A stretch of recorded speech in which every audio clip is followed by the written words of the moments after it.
చూసారు కదండి, మొత్తం అంతా దగ్గరికి వచ్చేసింది. ఇప్పుడు నేను తగినంత ఉప్పు వేసుకుంటున్నాను. దీనికి సరిపోయేటంతే ఉప్పు వేసుకోవాలి, మరి ఎక్కువ వేసుకోకూడదు. ఇది ఆరోగ్యానికి చాలా చాలా మంచిదండి. దయచేసి మీరందరూ తప్పకుండా ట్రై చేయండి.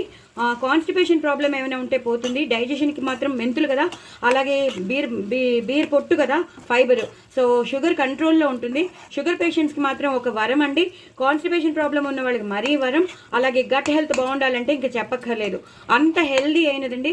నేను యూట్యూబ్ స్టార్ట్ చేసినప్పుడు కొత్తల్లో నేను షేర్ చేశాను, ఇప్పుడు మళ్ళీ నేను మీకు షేర్ చేస్తున్నాను. ఎవరికైనా తెలియకపోతే మళ్ళీ చూడండి, చేసుకోండి. బీర్ పొట్టుని పెసరట్లే కాదు, బీర్ పొట్టుని ఇలా కూడా మీరు యూజ్ చేసుకోవచ్చు. అంత టేస్టీగా ఉంటుంది. దయచేసి నా ఛానల్ని సబ్స్క్రైబ్ చేసుకోండి, సపోర్ట్ చేయండి. చక్కగా లాస్ట్లో కొత్తిమీర కరివేపాకు వేసుకుని గార్నిష్ చేసేసుకోండి. ఎంతో టేస్టీ అయినా ఎంతో హెల్దీ అయినా బీరపొట్టు మెంతుల కూర చాలా చాలా చాలా చాలా బాగుంటుంది. పచ్చిమిరపకాయలు ఎక్కువ వేసుకోండి. నేను చెప్పినట్టు ఇలా చేసుకోండి, అద్దరిపోతుంది. ఇంకా వేరే కూర కూడా అక్కర్లేదు. ఎక్కువ చేసేసుకున్నారనుకోండి, ఆ రోజుతో ఇది అయిపోతుంది. అంత బాగుంటుందండి. పిల్లలు కూడా అలవాటు చేయండి, చాలా చాలా మంచిది. నా ఛానల్ మాత్రం సబ్స్క్రైబ్ చేసుకోండి, అసలు మర్చిపోద్దే. చాలా చాలా టేస్టీ అయిన కూర, హెల్దీ కూర. ఫస్ట్ ఆఫ్ ఆల్ షుగర్ కంట్రోల్లో ఉంటుంది. షుగర్ పేషెంట్స్కి మాత్రం ఒక వరం.